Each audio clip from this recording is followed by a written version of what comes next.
Tenemos 9 estudiantes que se acaban de graduar de una muy pequeña escuela. Toda la generación consiste de 9 personas. Y queremos averiguar cuál es la tendencia central de los salarios un año después de su graduación. Claro que también nos interesa tener una idea de cuál es la dispersión alrededor de esa tendencia central. Todos los alumnos de esa generación aceptaron ingresar en una computadora sus salarios y los podemos ver aquí.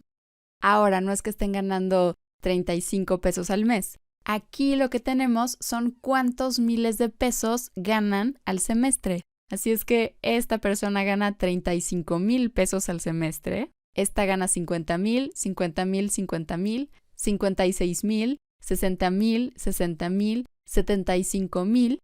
Y a esta persona le va muy bien y gana 250,000 pesos al semestre. Ahora, ya con todos estos datos, la computadora arroja estos parámetros. Nos da 2 medidas distintas de la tendencia central y 2 medidas distintas de la dispersión. Por aquí tenemos la media, que es aproximadamente 76,2.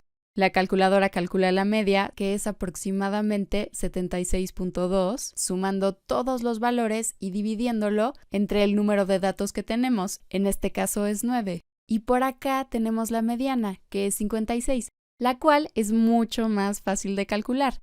Lo único que tenemos que hacer es ordenar los datos y encontrar cuál es el del medio, que en este caso es 56. Ahora, lo que yo quiero que hagas en este video es que le pongas una pausa y pienses en cuál de estas 2 medidas de tendencia central es la más apropiada para estos datos que tenemos aquí. Pero bueno, vamos a graficar por aquí todos estos datos para tener una mejor idea de cómo se relacionan entre sí. Por aquí digamos que tenemos el 0. Así es que por acá tenemos 250, tenemos 50, 100, 150, 200 y 250. Y luego queremos dividir esto más. Por aquí está el 60, 70, 80 y 90. Y aproximadamente por acá está el 40 y el 30 y el 20 y el 10. Me pudo haber quedado mejor esta escala, pero vamos a dejarlo así y vamos a graficar estos datos. Uno de los estudiantes gana 35,000 al semestre, entonces tenemos un dato que se encuentra por acá. Luego tenemos 3 estudiantes que ahora ganan 50,000. 1, 2, 3. Uno de ellos gana 56,000 y otros 2 estudiantes ganan 60,000 al semestre. Otro estudiante gana 75,000, 50, 60, 70, 75 está más o menos por aquí. Y finalmente, un estudiante gana 250,000 al semestre, o sea que lo graficamos por acá. Pero entonces, si calculamos la media, es 76,2. Eso es más o menos por acá. Así es que aquí nos tenemos que preguntar si esta es una buena medida de la tendencia central. Bueno, pues a mí no me parece que sea una buena medida de tendencia central, porque esa medida de tendencia central es mayor que casi todos los datos de la muestra. Es mayor que todos, excepto uno. Y la razón por la que sucede esto es que la medida está siendo muy sesgada por un solo dato, que es mucho más grande que el resto de los datos.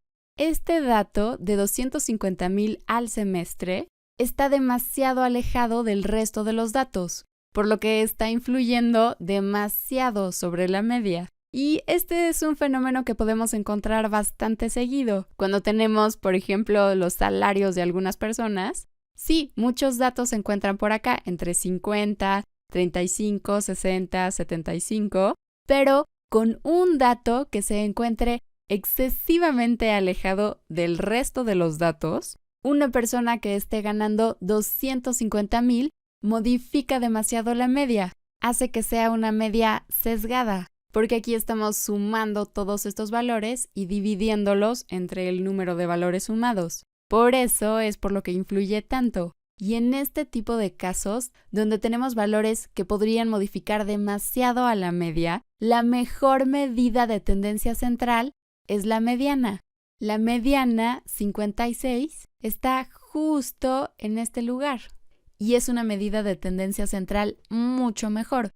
Porque, por ejemplo, si esta persona en lugar de ganar 250,000 al semestre, ganara, no sé, por ejemplo, 250 millones al semestre, la mediana seguiría estando en este lugar, mientras que la media aumentaría muchísimo.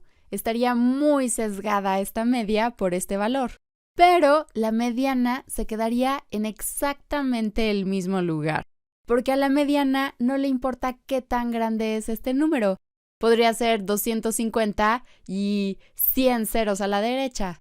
De todas formas, la mediana se va a quedar en este mismo lugar, por lo que la mediana es una medida mucho más robusta, una mucho mejor medida de tendencia central, si tenemos datos que no son simétricos, si tenemos datos que se alejan mucho del resto de los datos.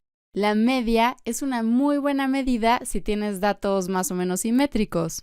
Datos en los que más o menos la mitad está abajo y la otra mitad está arriba. Y no tenemos este tipo de datos que están demasiado sesgados en alguna dirección. Y claro, esto se vuelve más importante si tenemos solo unos cuantos datos, como es el caso. Así es que en este ejemplo, la mediana es una mejor medida de tendencia central. Pero también nos falta preguntarnos qué pasa con la dispersión. Y bueno, en estos momentos tú me puedes decir, oye Sal, pero nos acabas de explicar que la media no es una muy buena medida en este ejemplo, y la desviación estándar se deriva a partir de la media. Para calcular esta desviación estándar, lo que hacemos es tomar cada uno de estos datos, restarle el valor de la media y a esa resta elevarla al cuadrado. Y sumamos cada una de esas restas elevadas al cuadrado. Luego, como estamos tomando la desviación estándar, tenemos que dividir entre el número de datos que tenemos. Y a todo eso le sacamos la raíz cuadrada. Así es que, como la desviación estándar está basada en la media, y acabamos de ver que en este ejemplo la media no es una muy buena medida, esas mismas razones van a hacer que la desviación estándar esté muy sesgada, que no represente de una buena forma lo que está pasando en este ejemplo. Este valor, la desviación estándar, es mucho más grande que lo que esperaríamos de un indicador de dispersión. Es cierto, tenemos por aquí este valor que está muy alejado de la media y también de la mediana, pero el resto de los datos se encuentran bastante cerca entre sí y bastante cerca de la mediana. Así es que para este ejemplo no solo vamos a usar la mediana, sino que también vamos a usar el rango intercuartil como medida de dispersión. ¿Y cómo encontramos el rango intercuartil? Bueno, pues encontramos el primer cuartil y el tercer cuartil. Ahora, para encontrar el primer cuartil, tomamos el bloque de datos que son menores que la mediana de la muestra y encontramos su mediana, que en este caso es 50.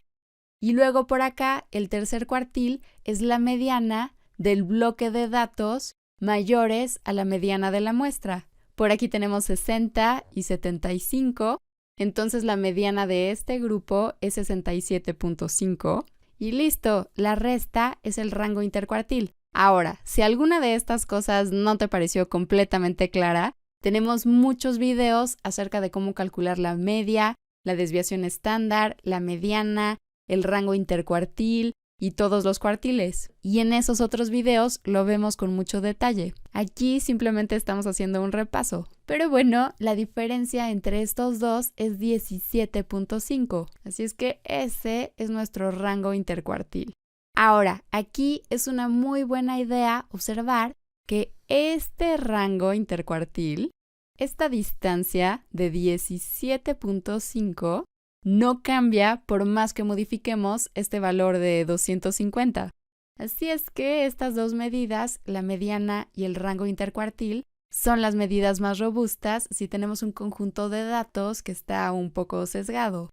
Lo que podemos concluir aquí es que la media y la desviación estándar en sí no son malas medidas, si tenemos un conjunto de datos que es más o menos simétrico, y si no tenemos datos muy atípicos, datos que van a sesgar la media y la desviación estándar.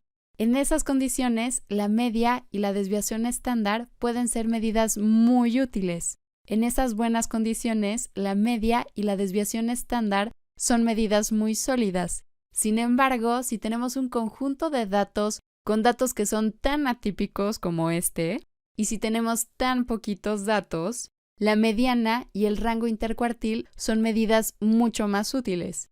La mediana como medida de tendencia central y el rango intercuartil como medida de dispersión alrededor de esa tendencia central. Y es por este tipo de razones por las que generalmente usamos la mediana y el rango intercuartil cuando estamos hablando de salarios, porque muchas veces tenemos valores atípicos. Y lo mismo sucede cuando estamos hablando de precios de casas de alguna zona. Generalmente usamos la mediana y no la media, porque en una colonia podemos tener casas de 2 millones o de 3 millones, pero puede ser que justo haya alguna mansión en medio de la colonia y que esa mansión valga como 100 millones. Y si calculamos la media de los valores de las casas en esa colonia, la media por esa mansión va a subir muchísimo, dándonos una falsa impresión del precio que tienen generalmente las casas en esa colonia, dándonos una mayor tendencia central de lo que cuestan las casas en esa colonia.